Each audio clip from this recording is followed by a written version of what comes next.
Olá pessoal, sejam bem-vindos a mais uma aula da disciplina de redes complexas e hoje a gente vai já adentrar nas redes complexas, na ciência de redes mesmo. A gente fez uma introdução com alguns conceitos mais superficiais, depois a gente deu uma revisada nas métricas da teoria dos grafos, mas agora a gente vai querer focar na ciência de dados, né? Na ciência de dados, na ciência de redes. E o que é a ciência de redes? E o que ela difere da teoria dos grafos? Bom, a ciência de redes, a gente quer fazer alguns tipos de análises pensando mais na aplicação final, naquilo que a gente está modelando com os grafos. Então a gente vai analisar esses grandes grafos, que a gente também chama de redes. A gente vai analisar o comportamento global desses grafos e tentar caracterizar esse grande grafo em uma categoria, ver as distribuições das conexões e, enfim, aquelas distribuições que a gente já analisou anteriormente. E aí essas métricas do comportamento global, eles analisam o grafo inteiro, certo? A gente vai olhar comportamentos locais, ou seja, de subgrafos desse grafo, né? A gente vai tentar achar comunidades, a gente vai ver a diferença das estatísticas, das métricas daquele subgrafo em relação ao grafo inteiro. A gente vai ver comportamentos específicos de métrica, ou seja, métricas para vértices e para as arestas. Na verdade, a gente vai estudar isso aí. Primeiro a gente vai ver os comportamentos específicos, né, as métricas de vértices e arestas, que a gente vai ver hoje. Depois, na próxima aula, a gente vai estudar o comportamento global, as métricas do gráfico, os tipos de redes complexas. E por último, a gente vai ver os comportamentos locais e os fenômenos de rede. Então, pegando do macro para o micro, primeiro, os padrões globais da rede, a gente estuda a densidade, a transitividade, modularidade, os padrões de conectividade, robustez, né? Qual a resistência da rede a se tornar desconexa, conceitos como homofilia, assortividade, as distâncias que a gente já viu, e o foco principal da nossa próxima aula são os modelos de rede e as distribuições relacionadas. Aí a gente vai ver redes redes livres de escala, redes de mundo pequeno, redes de Erdős-Rényi, redes de Barabás-Albert e por aí vai. São muitos modelos de rede, cada um deles aplicado a um tipo de problema. Bom, depois a gente vai estudar os padrões locais de redes de subgrafos. Aí a gente pega em redes desconectadas, nós vamos focar nos componentes, nos grupos, nas comunidades, né, nos clusters, né?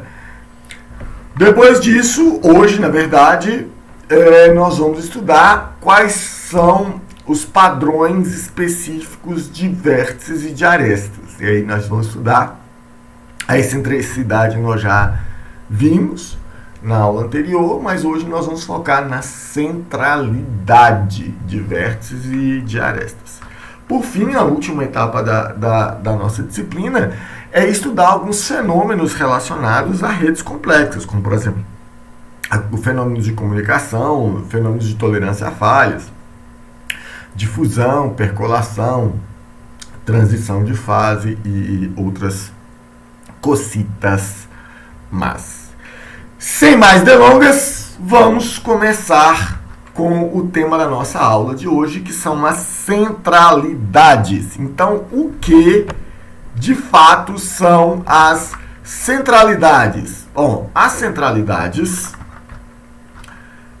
são métricas para a gente qualificar a importância de um vértice ou de uma aresta, ok? Então a gente vai procurar uma métrica, ou na verdade são várias métricas, que mostram o quanto um vértice é importante dentro de todo o grafo. Agora aí a gente volta naquela metáfora do círculo que nós já havíamos falado lá quando a gente estudou a excentricidade. Então, um vértice ele é concêntrico, ou seja, ele é central, quando ele é importante. Então, o ponto mais importante ali é o ponto central do círculo. E quanto mais eu vou para fora desse ponto central, mais eu vou ficando excêntrico, ou seja, para fora do círculo, mais periférico ou menos importante. Então, esses são os dois principais conceitos que a gente vai ver aqui. A excentricidade a gente já estudou na aula anterior. E hoje nós vamos estudar algumas métricas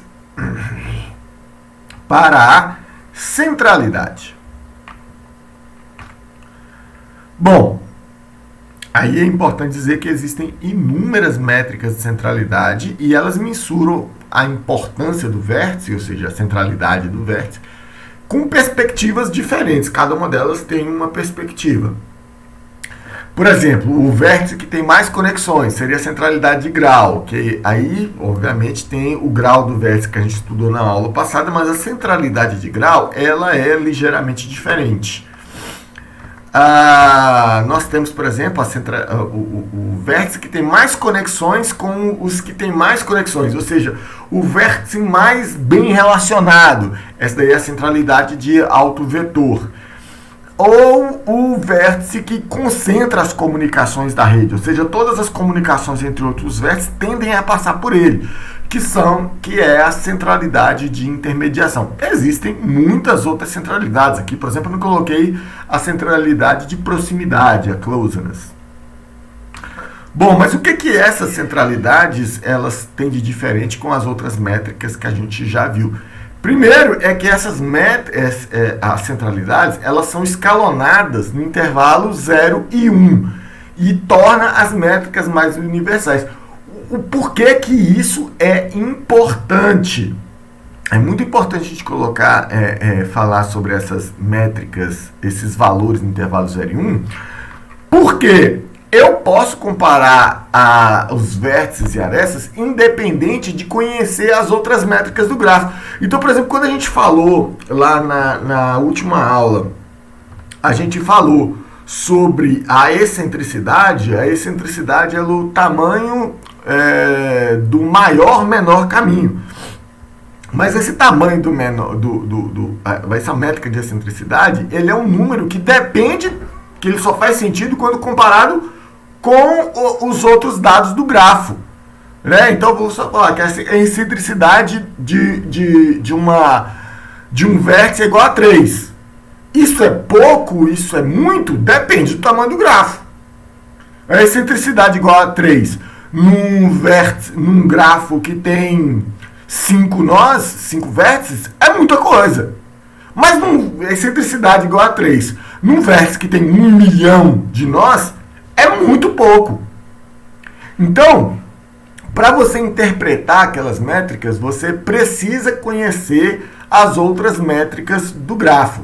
Quando a gente passa as centralidades e coloca elas no intervalo 0 e 1, você não precisa mais saber as outras métricas do gráfico para poder interpretar, porque aquilo ali é um valor, você sabe que 0 tendendo para 0 é muito pouco e tendendo para 1 é muito, ok? E isso nos permite comparar vértices de grafos diferentes sem ter todos os dados do grafo. Então, vamos supor que eu queira comparar uma pessoa em um grupo social e uma outra pessoa dentro de outro grupo social. Então, eu estou comparando dois vértices em dois grafos diferentes. Certo? Estou comparando um vértice de um grafo e um vértice de outro grafo. Então, para eu saber qual dos dois é mais importante, mais central, dentro do grafo a qual ele pertence, eu posso utilizar as métricas de centralidade, porque as métricas de centralidade, o valor daquelas métricas não depende de outras informações, só aquela métrica basta. Se eu for utilizar as métricas de grafo, aí o grau do grafo ou a excentricidade e outras métricas, aí eu preciso saber os outros dados do gráfico para poder fazer uma comparação justa e normalizar essas comparações. Então, as centralidades serem escalonadas nesse intervalo 0 e 1, nos ajuda a fazer comparações, a fazer julgamentos, a fazer análises utilizando só aquela métrica sem precisar de outros valores para eu fazer uma comparação, para fazer uma proporção do quanto aquilo é importante ou não, ok? Então,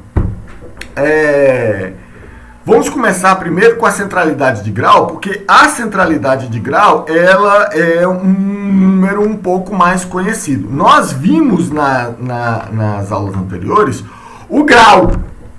Mas qual que é a diferença entre o grau e a centralidade de grau? Então, a gente não pode confundir o grau com a centralidade de grau. O grau, ele é um valor, né, que varia entre 0, se ele não tiver nenhuma conexão, e o número de vértices menos 1. Né, se ele for um grafo completo, se ele for um KN. Lembrando aí que eu não estou falando de grafo simples, sem autoarestas, e não estou falando de um grafo que permite mais de uma aresta entre dois vértices, não os multigrafos. Então, estou falando de um grafo simples, sem múltiplas arestas entre dois vértices e sem autoarestas. Então, o grau, ele depende do número a importância do grau, ele depende do número de vértices que o grafo tem. Já a centralidade de grau, ela é um valor entre 0 e 1. Mas que depende do grau. Ok? Então, como é que eu calculo a centralidade de grau? A centralidade de grau é o grau daquele vértice, mas dividido pelo número de vértices menos 1. Ou seja, pelo número de outros vértices do grafo. Aí, gente, eu estou fazendo uma comparação muito interessante, porque se a centralidade de grau é igual a 1, significa que ele é conectado com todos os outros graus, com todos os outros vértices, perdão. E se ela é igual a 0, significa que não tem conexão com ninguém. Então, a centralidade de grau, e aí eu tenho duas versões, né? Eu posso fazer, se o grafo for direcionado, se for um dígrafo, eu posso ter a centralidade de grau de entrada e a centralidade de grau de saída. E, obviamente, é uma transformação simples, porque nós vamos só pegar o grau aqui e substituir pelo grau de entrada ou pelo grau de saída. Né? E aí nós temos a centralidade de grau de entrada, centralidade de grau de saída. Então, gente, a centralidade de grau, o que ela revela para nós? Ela revela a importância, o prestígio daquele vértice dentro de um grafo, representando a porcentagem dos vértices do grafo que está conectado, com os quais ele está conectado.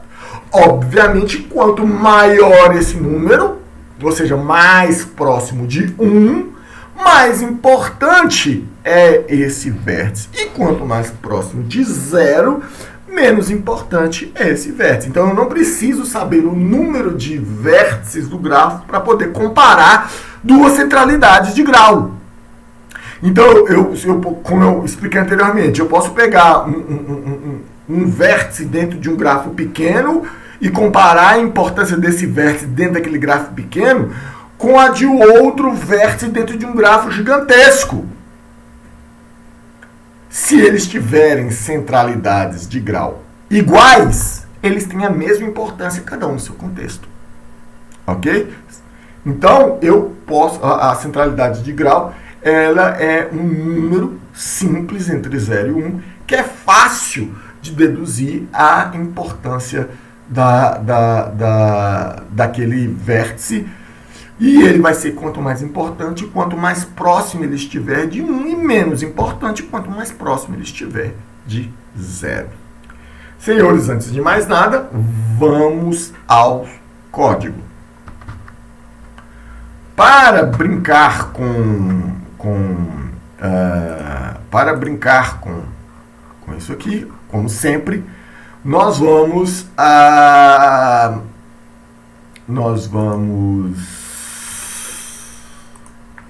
criar alguns grafos aqui no NetworkX. Deixa eu aumentar o tamanho da letra. Um pouquinho. Ficou bom.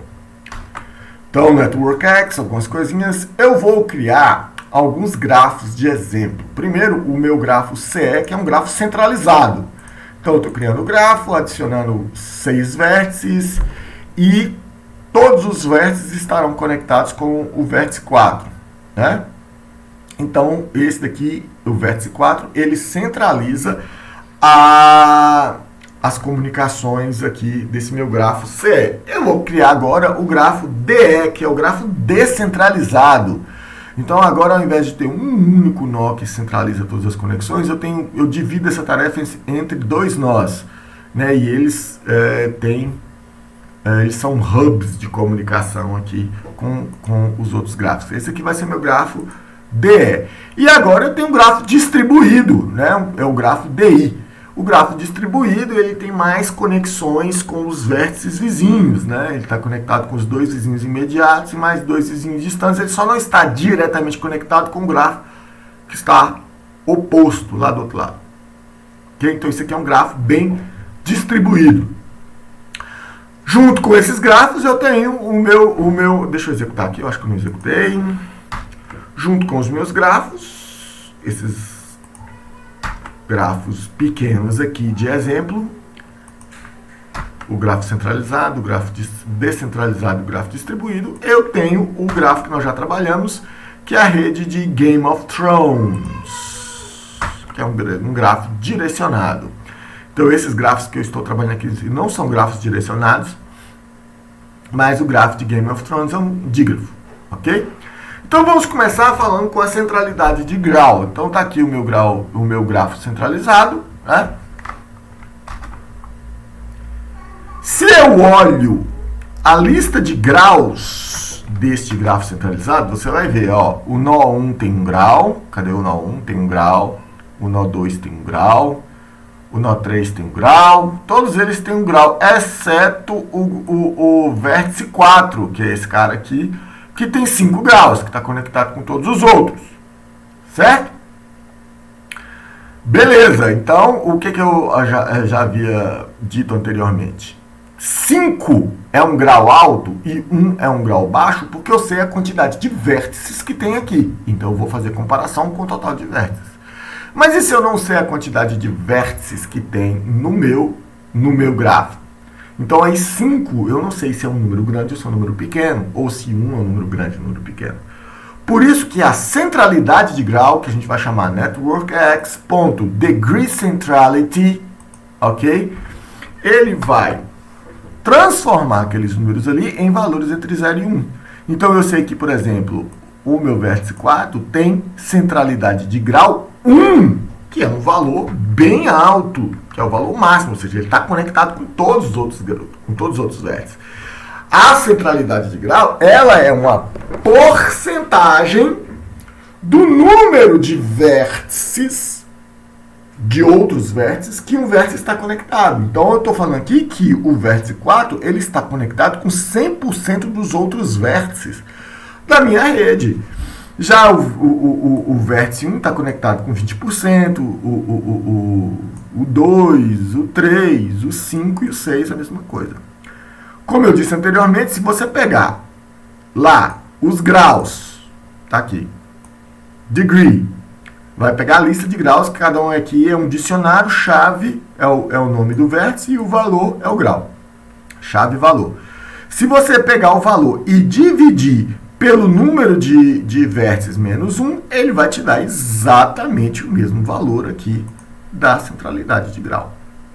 Ok? Então, eu coloquei esse código aqui só para a gente verificar aquela fórmula lá. Então, vamos ver a centralidade de grau para outros vértices. Por exemplo, aqui para outros grafos. Por exemplo, aqui no meu grafo de descentralizado, a minha centralidade de vértice para o vértice 1 e o vértice 2 é de 20%. Para o vértice 6 e o vértice 5 também é de 20%, de 0,2. E esses dois nós aqui, o 3 e o 4, eles têm uma centralidade de 0,6. Significa que eles estão conectados com 60% dos demais vértices da rede. Então, ele tem uma centralidade de grau bem alta. Já lá no meu grafo descentralizado, todos os vértices têm a mesma centralidade de grau, todos eles têm o mesmo grau também, todos eles estão conectados com 80% da rede, eles só não estão conectados com o vértice diametralmente oposto, ok? Se eu for analisar a centralidade de grau em Game of Thrones, aqui vale a pena citar o seguinte: quando eu tenho um grafo grande, como Game of Thrones, ele vai gerar um dicionário com todos aí, olha, vai gerar um dicionário com todas as centralidades de grau aqui, ó. Isso aqui é meio ruim da gente analisar. Então, geralmente, eu vou recolher isso aqui. Clear Output, ok. Eu vou transformar aquele dicionário. O que eu estou fazendo aqui? Eu estou transformando aquele dicionário em um data frame lá do Pandas, ok? Com duas colunas, com o personagem e a centralidade de grau. Depois eu mando ordenar do maior para o menor. Então aqui eu estou ordenando a centralidade de grau, estou ordenando os personagens pela centralidade de grau deles. Então, aqui fica muito melhor da gente observar. Aqui eu sei que o personagem que tem a maior centralidade de graus é o Ned Stark, que está conectado com 45% dos outros vértices. O Tyrion está conectado com 32%, o Robert com 28% e por aí vai, até os menos importantes dos 125 vértices, né? Acho que são 125 mesmo. Dos 125 vértices, o Randall é o menos importante porque tem a menor centralidade de grau. Está conectado com praticamente ninguém, deve estar conectado com apenas um outro vértice dessa rede, ok? Esta centralidade de grau aqui, ela é a centralidade sem direção. Agora eu vou fazer a mesma coisa, mas eu vou utilizar a centralidade de grau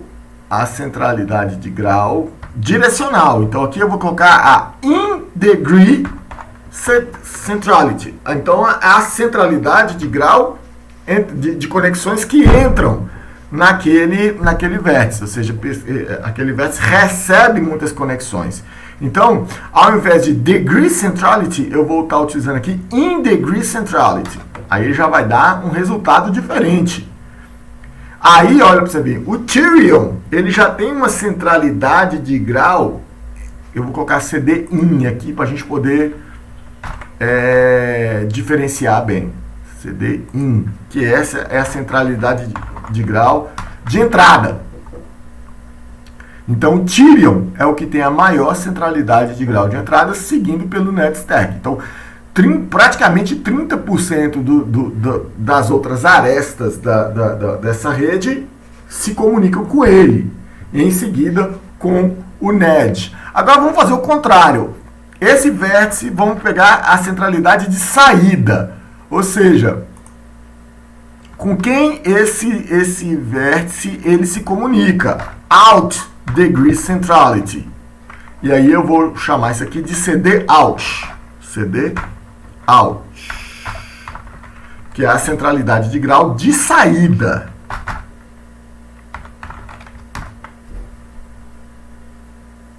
E aí a Kathleen, ela já tem a maior centralidade de grau de saída.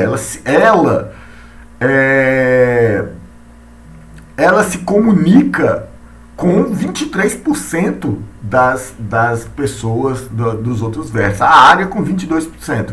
Então, a Kathleen e a área, elas se comunicam com mais pessoas. Né? Elas iniciam conversa com mais pessoas.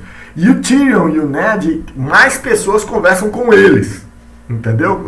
Mais pessoas se reportam a eles. E aí, analisando independente da direção, a gente vai ver que o NED e Therion são os mais importantes. Os que recebem mais comunicações são o Therion e o NED, só que o Therion em primeiro. E aqueles que se comunicam com mais pessoas são a Kathleen e a Arya. Ok? Então você vai ver aí que nós temos 3 perspectivas diferentes da mesma centralidade de grau.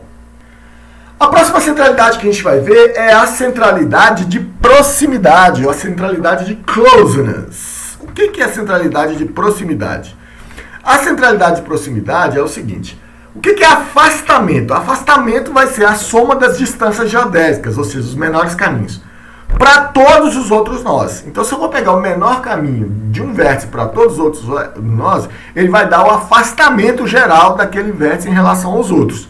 A proximidade é o inverso disso, né? A proximidade é o inverso do afastamento. Então, o cálculo da minha centralidade de proximidade é: eu vou somar todos os caminhos mínimos do meu vértice I para todos os outros vértices e vou inverter isso aqui, ou seja, 1 dividido pelo somatório do tamanho dos caminhos mínimos.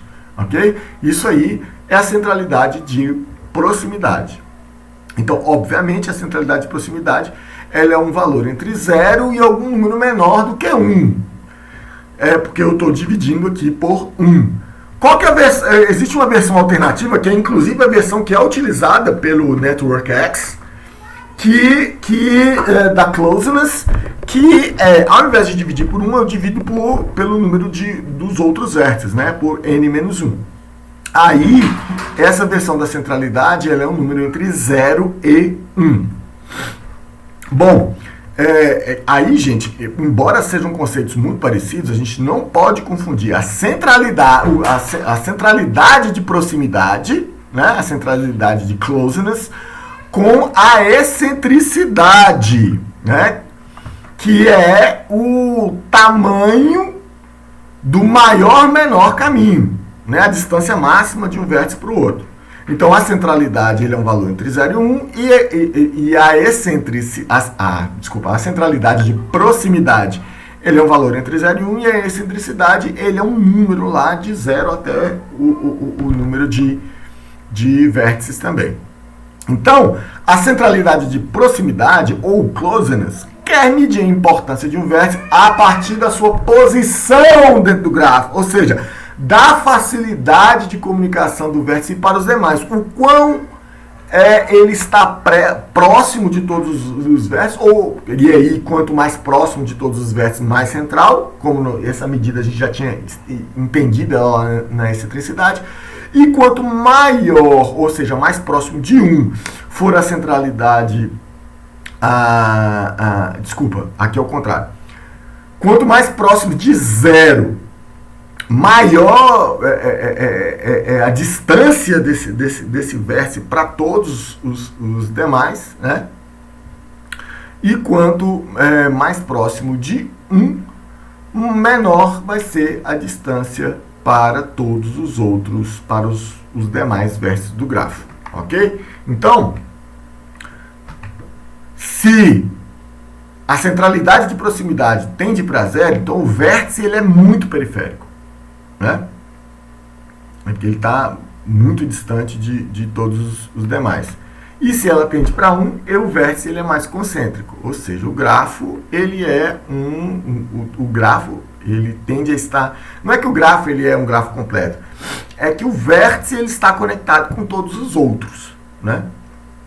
E aí vai dar um número grande e próximo de 1. Se ele é um vértice periférico, então os caminhos dele são muito grandes e aí ele tende a ficar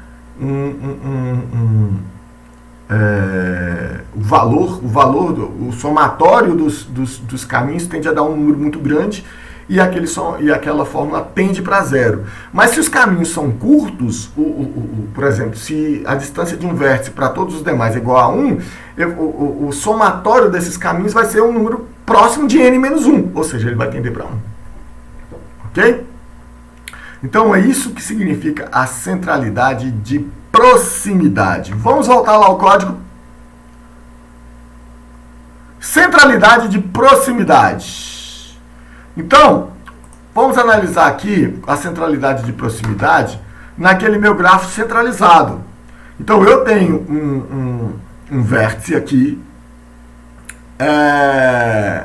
que tem o vértice 4, ele tem distância 1 para todos os demais vértices e ele tem exatamente a centralidade de proximidade igual a 1.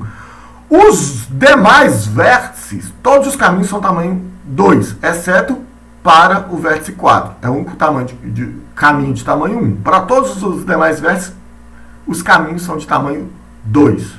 Todos eles podem se comunicar com os demais, exceto 4, tem tamanho 2. Então, olha só, as proximidades as centralidades de closeness, as centralidades de proximidade são aqui 0,5 e elas são iguais. Sendo que o vértice mais importante pela proximidade com os demais é o 4. Então, a mesma coisa, vamos analisar aqui o vértice descentralizado. Aí nós temos aqui os vértices 2 e 1, 6 e 5, que são os vértices mais periféricos, eles têm centralidade de proximidade de 0,45. Já os vértices 3 e 4, que são os vértices mais centrais, eles têm a centralidade de proximidade igual a 71. Agora, no nosso gráfico distribuído, todos eles vão ter a mesma centralidade de proximidade. E aí que é 0,83. Que é uma centralidade de proximidade alta, né? Significa que ele também é muito conectado com os demais. Se ele fosse conectado só com os dois vizinhos, de lado a lado, todos eles iam ter a mesma centralidade de proximidade, certo? Ia ser um número abaixo de 0,83, né? Mas todos eles iam ter a mesma centralidade de proximidade, mas um número menor, significando que o grafo é menos conectado. Então, se a gente tivesse um grafo completo, por exemplo, a centralidade de proximidade de todos seria igual a 1. Certo? Como eles só não estão conectados com o grafo oposto, é 0,83. Se eles fossem conectados só com os vizinhos imediatos, seria alguma coisa em torno de 0,4 aqui. Ok? Os caminhos. Olhando lá dentro do Game of Thrones, né, a gente vai ter, e eu vou ordenar pela centralidade de proximidade, os personagens que estão mais centrais, ou seja, que têm uma facilidade maior de se comunicar com os outros, que têm os caminhos mais curtos. Então, os personagens mais bem relacionados, nesse caso, são os Tyrion, o Tyrion e o Varys e o Tywin. Você vê que o Ned Stark, que apareceu lá na centralidade de grau, ele nem aparece aqui, entre os 5 primeiros. Né? Ele é muitas conexões, mas aquele que está mais próximo da rede como um todo, mais bem centralizado na rede como um todo, é o Tyrion, Varys, Tywin, Yoren e Robert. A próxima centralidade que a gente vai estudar é a centralidade de intermediação, ou betweenness. O que é a centralidade de intermediação ou centralidade de betweenness? O betweenness é o número de vezes que um vértice participa do caminho mais curto entre dois outros vértices. Então eu tenho essa fórmula aqui que ela não é muito complicada. Então lembre-se que o IJK é o conjunto dos caminhos mínimos entre dois vértices. Lembrando que o menor caminho não necessariamente existe só um menor caminho entre dois vértices. Pode existir dois menores caminhos ou 3 menores caminhos, né?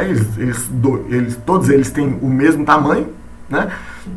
Mas são rotas diferentes que podem ser tomadas para um vértice comunicar com o outro. Então, o que a centralidade de intermediação está dizendo aqui?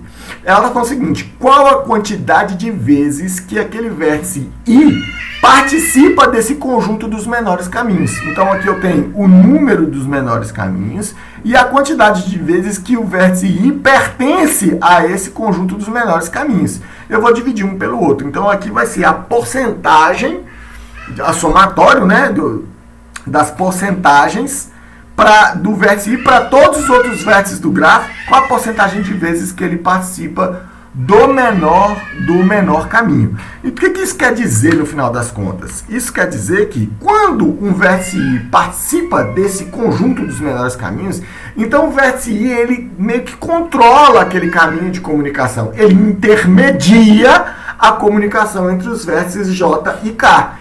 Então, quanto mais vezes ele intermedia a comunicação entre outros dois vértices quaisquer, mais ele é importante, mais ele serve de ponte. Então, se aquela ponte for removida, ele diminui a conexão, ele diminui a comunicação entre outros vértices. Então, a centralidade de betweenness, a centralidade de intermediação, mede entre 0 e 1, o quanto o vértice participa da comunicação entre outros vértices do gráfico. O quanto ele é intermediário, um elo, uma ponte dessa comunicação. Aí, obviamente, como eu falei anteriormente, a centralidade de intermediação é um número entre 0 e 1. Então, se a centralidade ela tende para 0, ele participa de poucas ou de nenhuma intermediação entre outros vértices. E se ela tende para 1, ele participa de muitas intermediações ou de todas, né, intermediações dentro do gráfico. Então significa que aquele vértice ele é um elo muito importante de comunicação dentro da rede. A mesma coisa, gente, aí é muito interessante que a centralidade de grau e a centralidade de proximidade ela só serve para vértices. Aqui, a centralidade de intermediação é muito interessante a gente perceber quais são as arestas, os elos que intermediam muitas das conexões, ok? Não só o vértice, qual o vértice pelo qual passa aquela conexão, mas o elo entre dois vértices, entre duas pessoas numa rede social. Esse elo entre essas duas pessoas pode ser muito importante para as comunicações dentro do todo. Então aí a gente vai fazer basicamente o mesmo cálculo, só que ao invés de considerar os vértices, eu estou considerando as arestas. Qual que é a grande questão aqui da centralidade de intermediação? A centralidade de intermediação leva em consideração apenas os caminhos mínimos. Ok? Agora, nós temos que conversar uma coisa aqui. A verdade é que é muito importante a gente analisar outras métricas, como, por exemplo, a centralidade de fluxo de intermediação. Por que a centralidade de fluxo de intermediação? Ela é apenas uma variação da centralidade de intermediação, do betweenness, que leva em consideração todos os caminhos possíveis. Lembra que a centralidade de betweenness leva em consideração apenas o menor caminho, e não todos os caminhos. Mas por que eu tenho que levar em consideração todos os caminhos? Olha, gente, particularmente em redes sociais, as pessoas tendem a fazer uso de todos os caminhos possíveis, e não só do menor caminho. Então, se eu vou pensar em pessoas, às vezes a comunicação ela ocorre pelos meios mais improváveis. Às vezes ela pega o caminho mais longo, mas chega lá no final. Então, a centralidade de fluxo de intermediação, ela vai gerar aquela porcentagem, mas não só dos menores caminhos, mas de todos os caminhos possíveis. Qual que é o problema dessa métrica? Ela é muito cara computacionalmente, que aí eu tenho que gerar todos os caminhos entre todos os vértices para poder gerar. Existe uma variação desta métrica, que é a centralidade de passeio aleatório, que é a centralidade de random walk. Antes de chegar lá, eu preciso explicar para vocês o que é um passeio aleatório para as pessoas que não conhecem processos estocásticos. Um passeio aleatório é um caminho entre dois vértices JK em que os vértices intermediários são escolhidos aleatoriamente. Então, veja bem, eu tinha dois critérios possíveis até agora. Eu tinha o critério dos menores caminhos, que é a centralidade de intermediação. Eu tenho a centralidade de fluxo de intermediação, que pega todos os caminhos possíveis, certo? E aqui, no passeio aleatório, ele é um caminho aleatório. Então, vamos supor que eu tenho que chegar, saindo de um nó J, eu quero chegar no nó K. E aí, as arestas que estão no meio, eu vou escolhendo aleatoriamente. Desde que haja uma aresta entre dois nós, eu vou escolher assim, aleatoriamente, até chegar no nó final. Então, o random walk, ou passeio aleatório, ele é um caminho que eu saio do nó J, certo? E aí eu pego todos os vizinhos do nó J e vou escolher aleatoriamente um dos vizinhos do nó J. Aí eu vou ver, esse P aqui é o meu vértice final, o meu vértice K? Se ele não for, eu vou continuar fazendo isso. Adiciono esse vértice aleatório que eu escolhi entre os vizinhos de J. Aí eu vou escolher aleatoriamente os vizinhos dentre os vizinhos desse vértice P, o próximo P.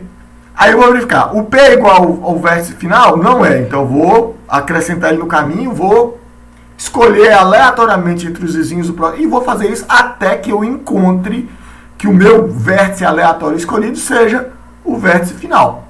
Pronto, aí eu retorno o caminho. Isso aqui é um passeio aleatório.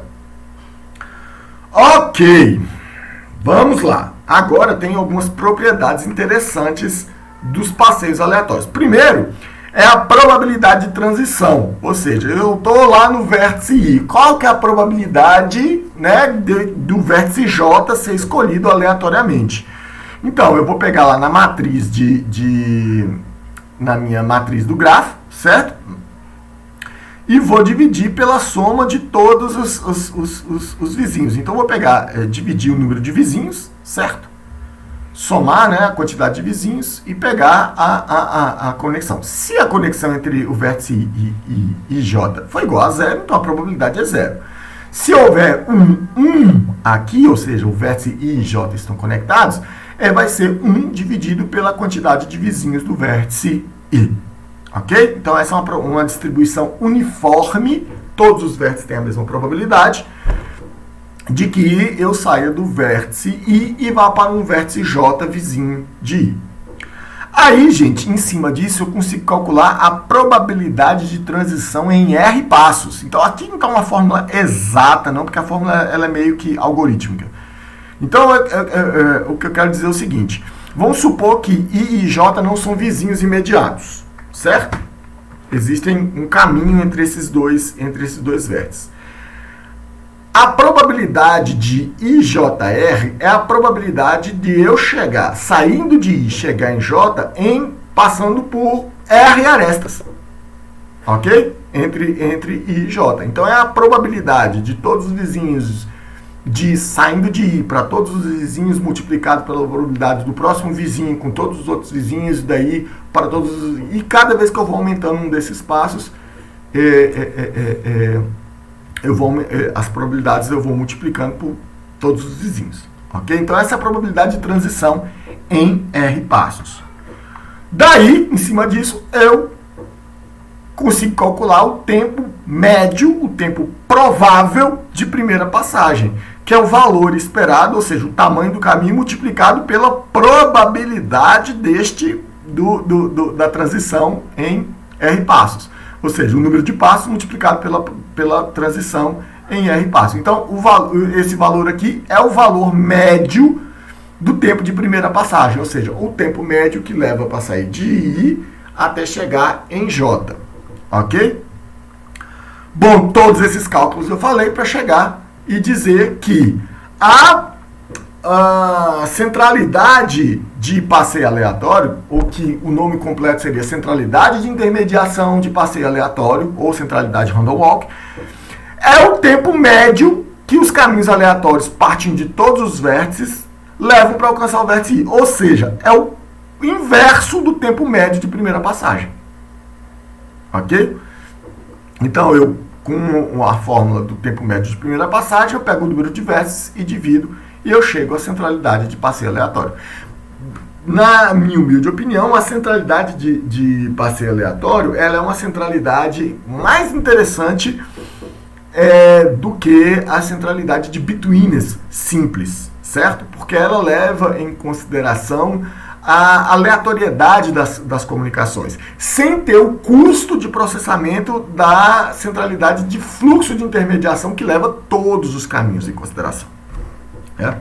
Então vamos dar uma olhadinha no código aqui e ver as centralidades de intermediação. Então, para o nosso grafo centralizado, obviamente, o meu vértice 4, ele centraliza todos os... Lembrando que essa centralidade de intermediação é o Betweeners Centrality. Ela centraliza todos os menores caminhos, passam pelo vértice 4. Então, a centralidade de intermediação dele é 1. Significa que 100% dos caminhos, dos menores caminhos entre os outros vértices, passa pelo vértice 4. Ok? E aí, você vai ver que a centralidade de intermediação dos outros vértices é igual a 0. Por quê? Porque nenhum dos menores caminhos vai passar por esse vértice 6. Não, ele é início ou chegada, mas não passa por ele. E nem pelo vértice. Não tem outras arestas. Então, ele não intermedia nenhuma comunicação entre os outros vértices, enquanto o vértice o vértice 4 intermedia 100% das comunicações com os outros vértices. Vamos dar uma olhada aqui no grafo descentralizado. Qual que é a centralidade de intermediação do vértice 1 e do vértice 2, do vértice 6 e do vértice 5? A mesma coisa que nós falamos aqui. Eles não intermediam nenhuma comunicação com os outros vértices. Então a centralidade deles de intermediação é 0. Enquanto esses dois vértices aqui, o 3 e o 4, eles intermediam, cada um deles, 70% das comunicações entre os outros vértices. Ok? A mesma coisa eu vou medir aqui. Agora olha só. Aqui no meu grafo distribuído. No meu grafo distribuído é muito interessante que os vértices são muito conectados. Então, na maior parte do tempo, eles não intermediam nenhuma comunicação porque eles estão conectados com os outros vértices do grafo. Eles só vão intermediar a conexão quando eu saio desse vértice aqui e preciso comunicar com o vértice do lado oposto. Então, e o caminho é curto. Então, cada um deles, considerando todos os caminhos, eles vão intermediar 5% dos menores caminhos. Então, eles intermediam poucas comunicações entre os outros vértices. Vamos analisar isso aí lá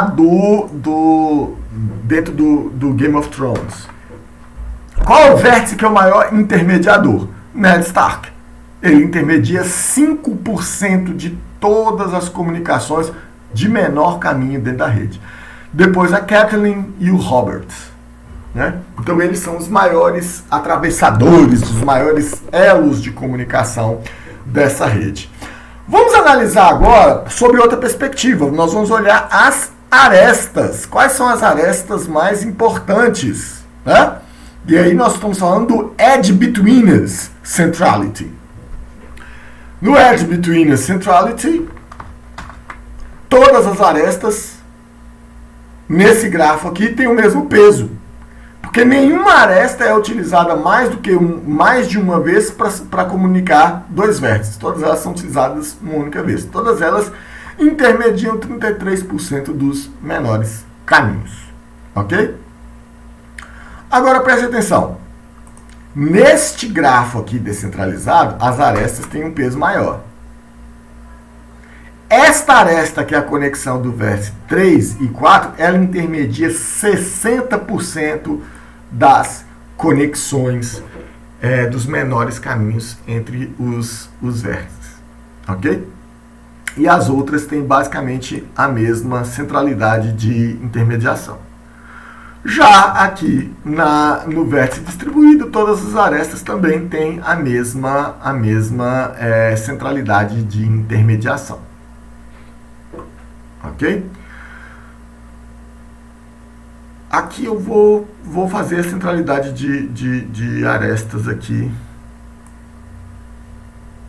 para Game of Thrones. Não fiz. Só um minutinho.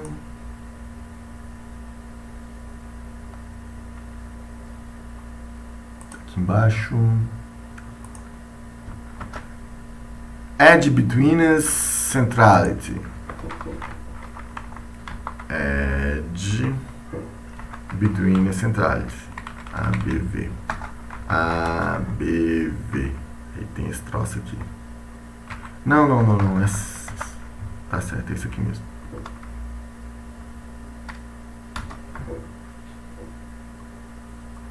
Olha aqui.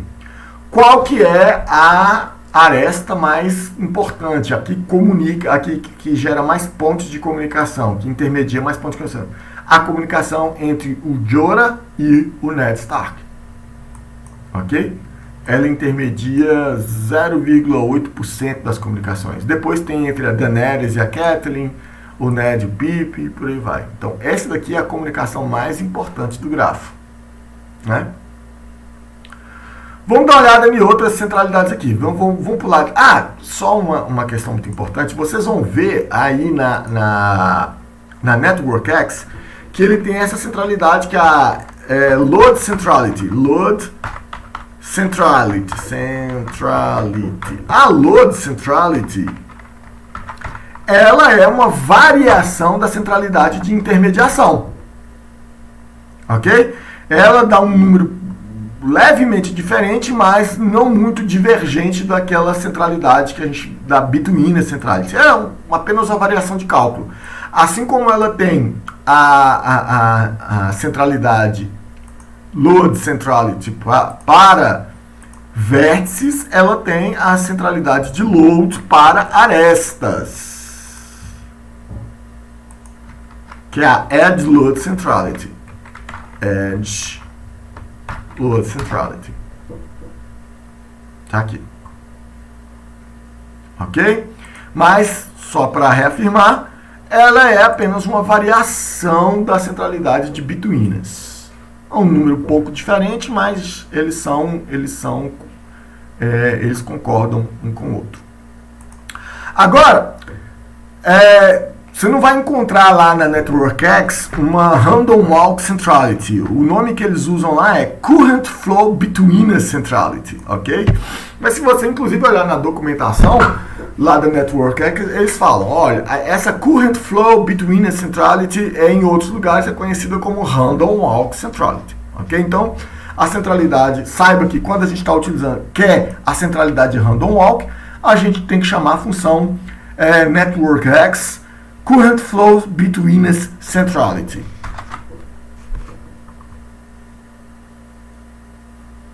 Ok? Os valores estão bastante coerentes com a centralidade de intermediação também.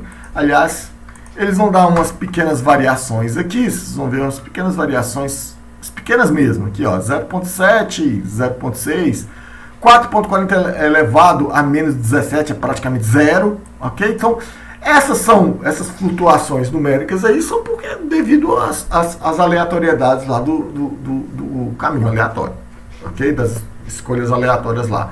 Mas você vê que os números estão bastante coerentes, porque 0.69999 é praticamente 7, né?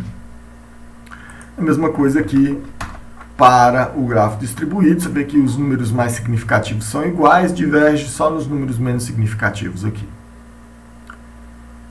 Mesma coisa lá para para o Game of Thrones. Só que na Game of Thrones, Game of Thrones, ele é um grafo direcionado. Então eu tenho que converter ele para um grafo não direcionado, got.toUndirected, e aí ele vai virar um grafo, de um dígrafo eu vou converter ele em um grafo, e aí eu posso executar a Current Flow Betweenness Centrality, ok? E vai gerar, e aqui ele fala que o Ned realmente é o maior intermediador junto com o Tyrion. Lembrando que a centralidade de Random Walk também tem para arestas. Então o cálculo é basicamente o mesmo. Eu posso aqui chamar Edge Current Flow Betweenness Centrality, que ele vai mostrar a centralidade de intermediação para cada uma das... a centralidade de intermediação de passeio aleatório para cada uma das arestas em cada um desses grafos. Aqui também é uma métrica muito coerente com as outras métricas que a gente viu anteriormente, ok? Agora, pessoal, nós vamos falar das centralidades de autovetores. São duas, a centralidade de autovetor e a centralidade de PageRank, que é uma variação da centralidade de autovetor.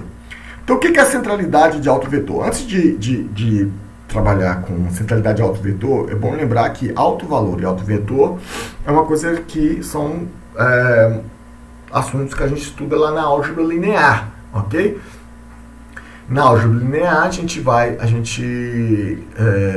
pegar uma matriz e decompor ela em autovalores e autovetores, né? Sendo que eu consigo recompor a matriz, né? Os autovalores e autovetores, eles são a decomposição da matriz em elementos mais primitivos, ok?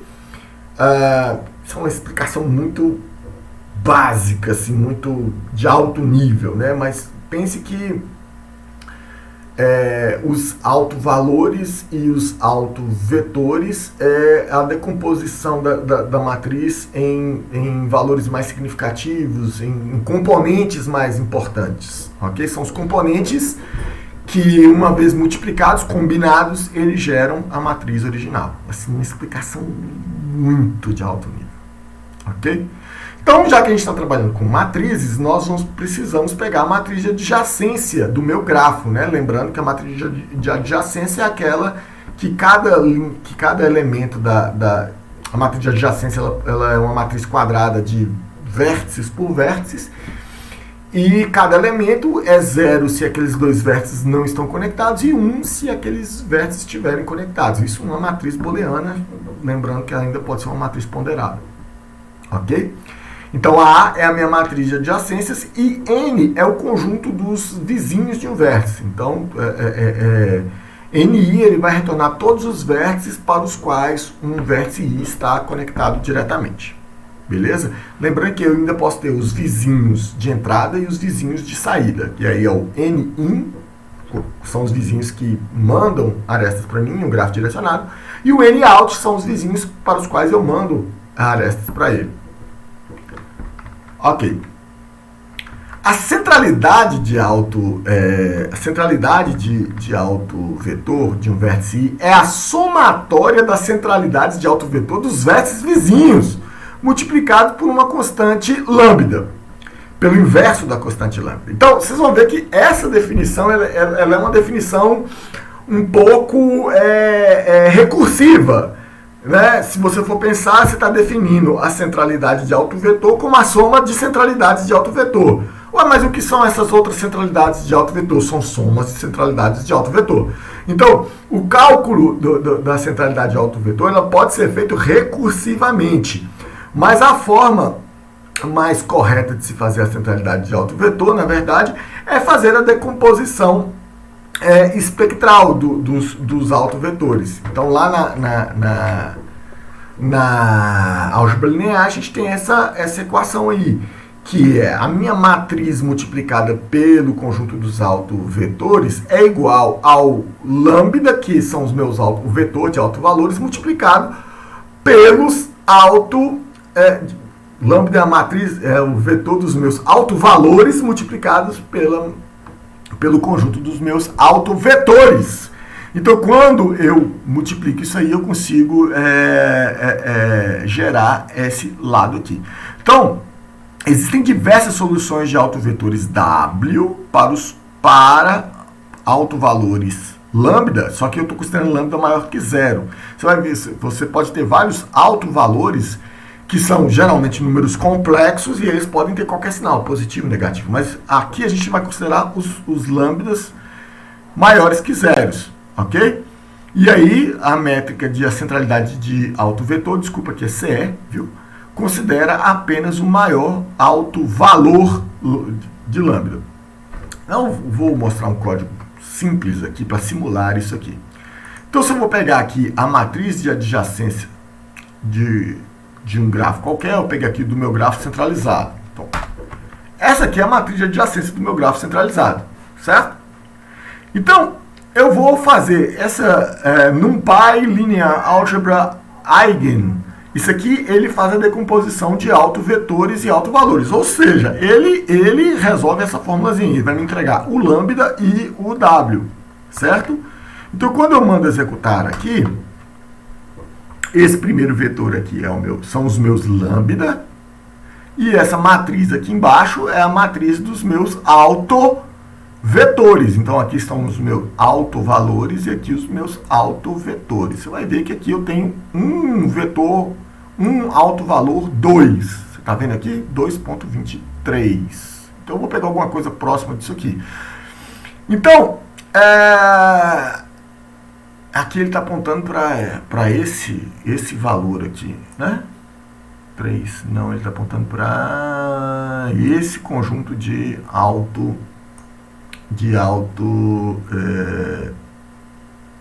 para esse autovetor. Mas eu vou utilizar aquela versão recursiva. Qual vai ser o valor inicial? É 1 dividido pelo número de vértices. É como se todos eles tivessem a mesma importância. E depois eu recursivamente vou calculando, executando. Então, isso aqui é exatamente aquela forma que está lá, né? O peso de ligação entre os vértices multiplicado pela centralidade dos vértices vizinhos, né? Então, aqui eu pego todos os vértices, mas aqui vai ser 1 para quando o vértice for vizinho, vai ser 0 quando o vértice não for vizinho. Multiplicado pela centralidade de autovetor daquele vértice, certo? Multiplicado pelo inverso do meu lambda. Lembrando que o meu lambda é alguma coisa próxima do meu autovalor aqui. Então, quando eu executo isso aqui, a minha centralidade de autovalor vai ser 0.83, 0.83, 0.41 para o vértice para o vértice 4, né? Deixa eu plotar aqui esse vértice aqui, esse gráfico aqui de novo. networkx.draw draw circular meu vértice centralizado with labels true. Então, o meu vértice 4, 0, 1, 2, 3, 4, é o que tem a maior centralidade de autovetor. E os outros têm centralidades iguais, 0.8 e 0.83. Ok? Então, isso aqui, gente, foi só para mostrar a lógica de cálculo da centralidade de autovetor. Na verdade, esse cálculo aqui ele é um cálculo único e tão somente para fins de demonstração. O cálculo que é realizado ele é muito mais complexo, tem outros componentes aqui. Ele vai basear no valor exato aqui dos autovetores. Então, ele é um cálculo baseado em matrizes. Isso aqui é só para a gente utilizar a versão recursiva e mostrar que ele funciona. Se eu chamar a centralidade de autovetor networkx eigenvector centrality, ele vai me dar as centralidades aqui para aquele. Você vai ver que todos os outros vértices, o 3, 2, 1, 6 e 5, tem a mesma centralidade, tem a mesminha centralidade, 0.31 alguma coisa. E o vértice 4, ele tem a centralidade 0.7. Então, os valores estão diferentes do que estão aqui, mas eles estão coerentes, né? Eles estão proporcionais ao valor que está aqui, beleza? Só para mostrar que aquele cálculo lá, ele está coerente. Então, qual é o significado da centralidade de autovetor? E você pode observar ele aqui, que a centralidade de autovetor depende da centralidade de autovetor dos vértices vizinhos. Então, o que isso significa? Ele calcula a importância de um vértice através da importância dos vértices aos quais ele está conectado. Então, segundo a lógica da centralidade de autovetor, um vértice ele é tão mais importante quanto mais importante forem os vértices aos quais ele está conectado. Então, o poder de uma pessoa numa rede social, ela é tão mais poderosa quanto mais pessoas poderosas ela estiver conectado. Então, as pessoas estão prestando importâncias umas às outras. E é por isso que essa centralidade de autovetor ela é interessante. Porque ela mostra os clusters e a transferência de importância Às vezes um vértice ele nem tem tantas conexões. Ele não tem, seja conexões de entrada, ou conexões de saída, ou conexões independentes, conexões unidirecionais, né? Ou conexões bidirecionais. Então, às vezes, ele não tem uma centralidade de grau muito alta. Que aí a centralidade de grau é a quantidade de conexões, né? A proporcional à quantidade de conexões.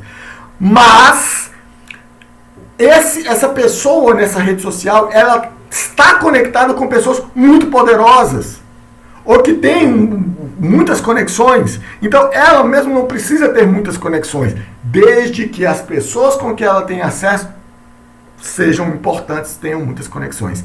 É isso que a centralidade de autovetor significa. E ela é muito interessante para fazer análise de redes sociais, para encontrar atores que são muito bem postados, estão muito bem conectados ali com pessoas muito importantes. Então aquela pessoa pode não ter muitas conexões, mas ela é importante porque ela está em comunicação com pessoas muito importantes. Isso é típico do poder, inclusive, né?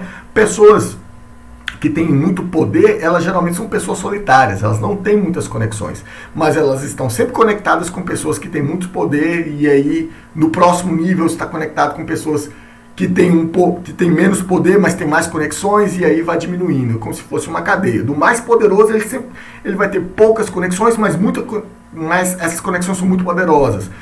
As do nível de baixo, elas vão ter mais conexões com pessoas também poderosas. E aí vai diminuindo o poder e aumentando o número de conexões.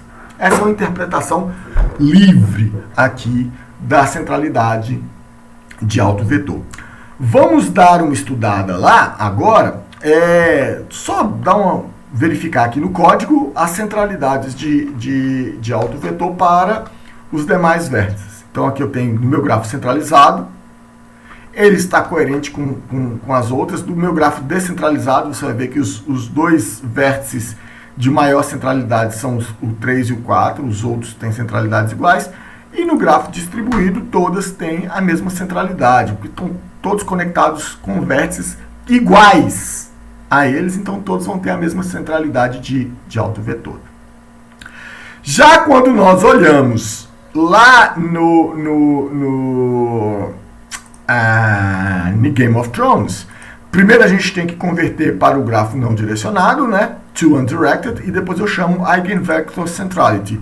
E aqui ele está apontando, ordenando aí pela centralidade de autovetor, que Ned Stark e o Robert são as pessoas mais poderosas. E é exatamente quando você olha lá na estrutura da série, você vê que em termos de poder, eles eram, da hierarquia lá da nobreza, o Robert era o rei e o Ned era a mão do rei, ou seja, o cara que é o executor, que é como se fosse o primeiro-ministro do rei. São as pessoas que tinham mais poder e que lidavam com as segundas pessoas mais poderosas. O terceiro lugar é a Cersei, que era a rainha, né?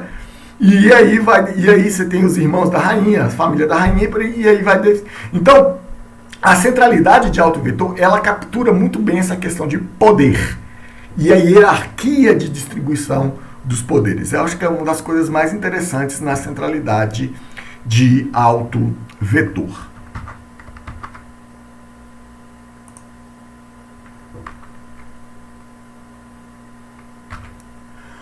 O PageRank, ele é muito legal. O PageRank, gente, vocês já devem ter ouvido esse nome antes. O PageRank, ele é o algoritmo que é o algoritmo original que é utilizado lá na pesquisa do Google. Quando o Google nasceu, a ferramenta de busca Google, ela é o fruto da tese de doutorado do Sergey Brin e do Lawrence Page, né?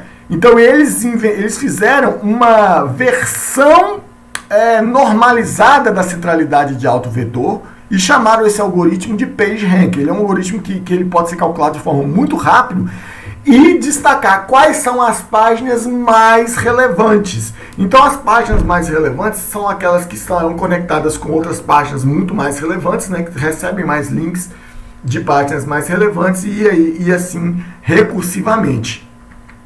Então, o algoritmo do PageRank, ele lembra um pouco o algoritmo da centralidade de autovetor, né?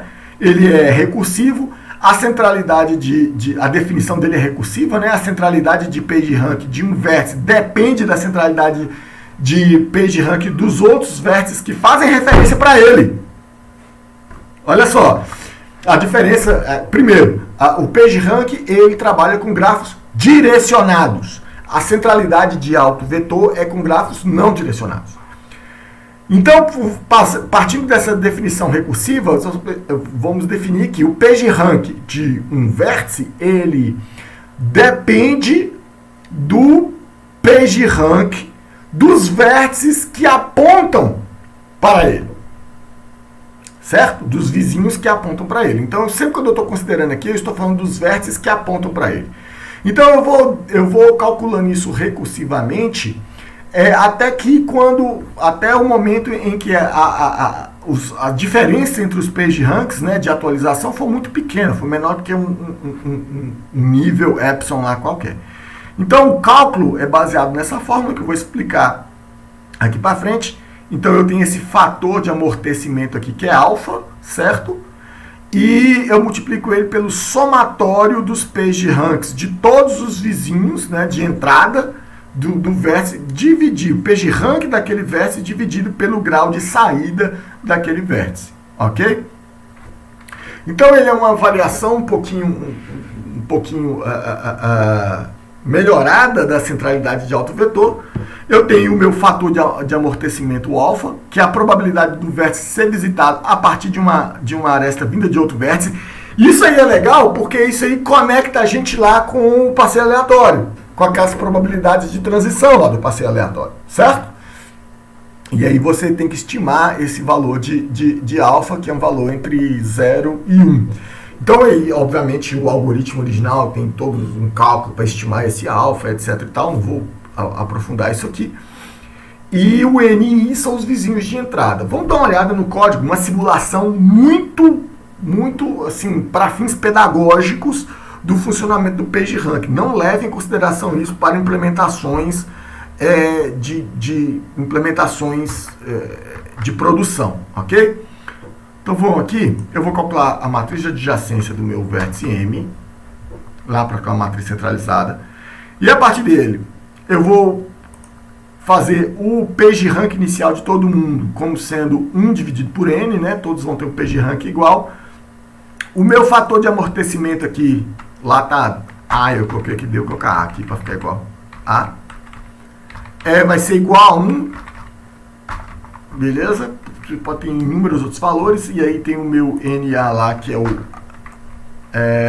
1 menos A dividido por N, tá lá na fórmula. Eu vou fazer só em 5 iterações, viu, gente? Porque eu vou repetir só 5 vezes. Então,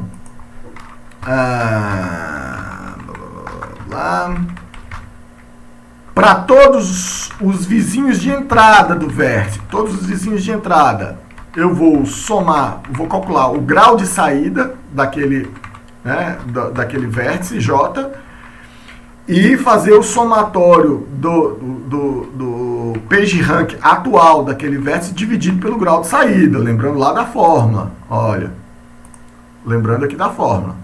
É o PageRank atual do vértice J dividido pelo grau de saída. Eu vou somar isso para todos os vizinhos de entrada do vértice I. Depois eu multiplico por alfa e somo 1 menos alfa dividido por N, que está aqui a parte final. Beleza? E aí eu vou substituindo em 5 iterações. Vou calcular aqui o PageRank. 0,33, 0,33, 0,33. Opa! O nosso nó principal é 0,83, que é o vértice 4, lá onde todos os vértices apontam para ele. 0,33, 0,33. Ok? Então, está funcionando aqui nosso algoritmo simples.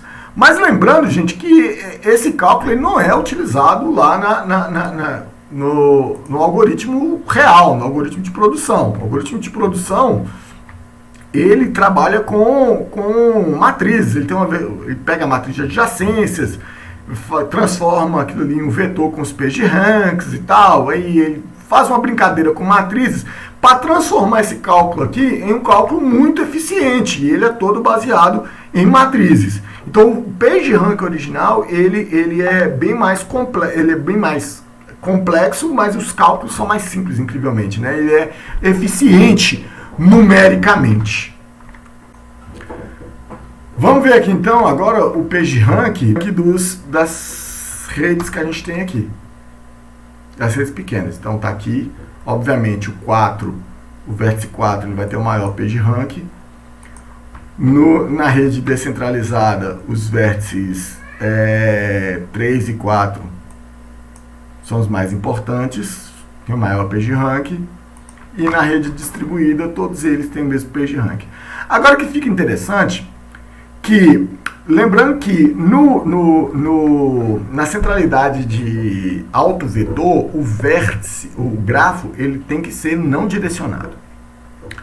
No PageRank, o vértice ele pode ser direcionado. E aqui nós vemos uma diferença muito grande entre o PageRank e a centralidade de autovetor. Então, quando a gente olha lá na centralidade de autovetor, o Ned Stark e o Robert, ou seja, o primeiro-ministro e a mão do rei, né, e o rei, são os mais importantes. Mas quando a gente olha aqui no grafo direcionado, utilizando o PageRank, você vai ver que os mais importantes são Tyrion Lannister, Tywin Lannister, Yoren, Sam. O Ned Stark, que era o mais importante do outro, aqui ele está em 5º lugar. Então aqui ele está pegando pela lógica das conexões direcionadas. Então é muito interessante a gente comparar o resultado do PageRank com o resultado da centralidade de autovetor. Você vai ver que eles vão dar resultados diferentes sob perspectivas diferentes também de análise. Para finalizar, pessoal, o algoritmo HITS, ou Hypertext Induced Topic Search, ele é um algoritmo interessante, ele tem uma certa rivalidade, ele tem uma certa concorrência com o PageRank, né? E o PageRank, ele sintetiza a importância do vértice em um único número, só que o HITS, ele faz isso com 2 números, com a métrica de autoridade e com a métrica de hub. O que é a autoridade e o que é o hub? A autoridade, a métrica de autoridade, quer dizer a quantidade de vezes que um vértice ele é referenciado, a quantidade de arestas que entram nesse vértice, a quantidade de vezes que outros vértices fazem referência àquele vértice, ok? Ou seja, na leitura lá do HITS, significa que aquele vértice potencialmente ele tem informação confiável e de qualidade, por isso que todo mundo faz referência para ele.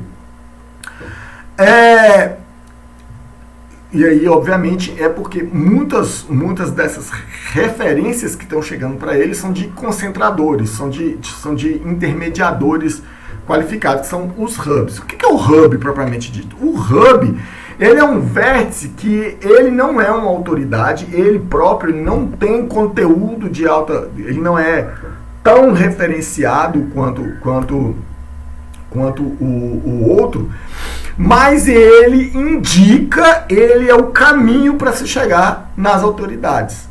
A autoridade, ela sempre recebe ele tem muitas referências e ele faz poucas referências, né? O hub, ele recebe muitas referências e ele faz muitas referências. Mas, geralmente, ele faz muitas referências para vértices de autoridade. Ok? E aí eu tenho uma terceira categoria que eu nem vou colocar aqui, que é o vértice que não é nenhuma autoridade e nem um concentrador. Ou seja, é aquele vértice que faz muito mais referência para outros vértices do que recebe referências, né? E aí significa que ele em si mesmo, ele não é uma referência, ele não tem uma informação de qualidade, ele só está buscando, ele só está indicando aonde estão esses outros vértices. O algoritmo para calcular o HITS, ele é recursivo também, né? Todos eles começam com o mesmo valor de autoridade e de hub, e aí recursivamente, para um número de iterações, a autoridade de um vértice ela é calculada a partir da soma de de quantas vezes outros hubs fizeram referência para eles. E a centralidade de hub é quantas vezes ele faz referência para uma autoridade. E aí ele normaliza essas métricas e vai fazendo isso recursivamente. Vamos dar uma olhada no código aqui. Eu não implementei o código, né, já vimos implementação demais. A gente pode chamar o hits a partir daqui. O hits é networkx, hits e o grafo. Ele vai retornar dois gráficos aqui. Ele vai retornar dois valores. O primeiro aqui são as métricas de hub, está no primeiro dicionário, e no segundo dicionário as métricas de autoridade. E aqui então, você vai ver que o 4, ele é uma grande... esse daqui é um grafo não direcionado, né? Então, o 4, ele é claramente uma autoridade, porque ele é um concentrador, na verdade, ele é claramente um concentrador, porque ele recebe muitas conexões, mas ele faz muitas conexões com os outros também. Mas em termos de autoridade, lembrando que todos os outros só têm uma conexão, os outros têm uma autoridade baixa, esse daqui razoavelmente uma autoridade maior, porque todos eles se comunicam com o 4. Vamos sintetizar aqui. O que acontece? A gente viu um monte de métricas, Então, se eu for pegar lá no Game of Thrones, por exemplo, o que eu vou fazer? Eu vou analisar por qual dessas métricas? A lógica é que você não vai analisar por uma métrica, mas você tem que levar todas as métricas em consideração. Então aqui eu estou pegando Game of Thrones, por exemplo, e vou gerar a centralidade de grau, a centralidade de grau de entrada, a centralidade de grau de saída, a centralidade de proximidade, a centralidade de intermediação, a centralidade de intermediação de random walk, a centralidade de auto-vetor, o PageRank e a centralidade de hub e a centralidade de autoridade do hits. Então eu tenho 9 métricas aqui e eu quero levar todas em consideração. Todas para o mesmo gráfico de Game of Thrones. O que eu vou fazer? Eu vou gerar uma tabela com todas essas métricas aqui, beleza? E eu vou gerar fazer uma soma ponderada de todos eles. Ou seja, cada peso aqui vai ter o valor de 1 dividido por 9, certo? Todas essas métricas, vou dar para elas todas o mesmo peso. E depois vou somar, multiplicar por esse peso e somar todas elas para gerar uma avaliação geral. Então é isso que eu estou fazendo nesse gráfico, nesse pequeno excerto de código aqui. Eu estou, para cada personagem, vou pegar todos os personagens, eu vou calcular o valor das métricas daquele personagem para todas essas centralidades aqui, certo? Depois eu vou somar essas centralidades, ponderando elas por um valor de 1 dividido por 9, beleza? Ok, vou somar todas elas e vou acrescentar aqui. Depois eu vou ordenar, vou criar aqui o meu data frame com todas as métricas e vou ordenar pelo valor geral, né? Para ver aí qual que é o vértice que na maior parte do tempo, ou seja, com o maior número de métricas, ele teve um desempenho melhor. E aí, qual que é a centralidade? O Ned Stark seria o personagem que tem a maior centralidade a partir da soma ponderada das outras centralidades. Depois o Tyrion, depois o Robert, o Robb Stark, Catelyn Stark. Você vê que nessa listagem aqui, a gente não tem um consenso com as outras listagens que a gente fez anteriormente. Cada uma delas tinha uma listagem diferente. Mas quando a gente faz um agregado de todas as métricas, aí a gente consegue enxergar, porque aí nós estamos olhando uma multiplicidade de perspectivas de importância. Nós estamos olhando sobre a proximidade, o grau, a proximidade, a intermediação, a questão do auto-vetor, né? A importância, ele está relacionado com outros muito importantes também. Então, nessa escala, considerando todas essas, os hubs, as autoridades, né? Considerando todas essas métricas aqui, eu tenho uma avaliação final dos vértices mais importantes. Tendo Ned Stark, Tyrion Lannister, Robert Lannister, Robb Stark, Catelyn e por aí como os cinco personagens mais centrais desta série. Agora vamos olhar pela perspectiva das arestas. Lembrando que a gente viu a centralidade das arestas. Aqui eu estou considerando 3 três centralidades de aresta. A centralidade de intermediação, a centralidade de random walk e aquela variação, que é o load. E aí eu tenho alguns, nem sempre vai ter as mesmas arestas em todas as conexões, por isso que eu faço um pequeno tratamento aqui, mas o ideal, o resto é igual, né? Eu vou somar e fazer a soma ponderada de todas elas e vou ordenar pela métrica geral. E suposto, em Game of Thrones, a conexão mais importante está entre o Ned Stark e o Yoda, e depois entre o Ned e o Pippin, e o Ned e a Daenerys, o Robert e o Drogo, Daenerys e Catelyn, e por aí vai. São as conexões mais importantes que acontecem dentro da série. Aprender a fazer uma análise mais aprofundada, uma análise mais coerente, uma análise mais diversa da importância de cada um dos vértices a partir da sua centralidade. Lembrando que cada centralidade mede um aspecto dos vértices ou das arestas.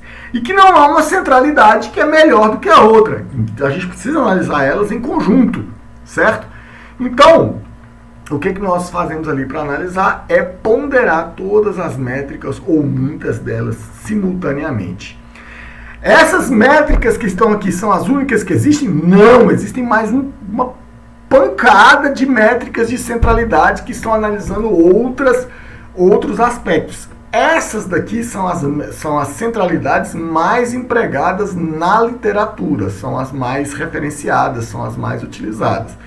Mas existe, o próprio NetworkX implementa um monte de outras métricas e aí vale a pena, eu deixo para vocês olharem a documentação das centralidades, identificarem novas métricas de centralidade, o que elas significam, aonde elas podem ser utilizadas, qual que é o resultado da análise, ok? Já na nossa próxima aula, a gente vai trabalhar um pouquinho com os modelos, com as métricas globais de rede e com modelos de rede. E aí a gente vai ver uma série de tipos de redes complexas e suas aplicações.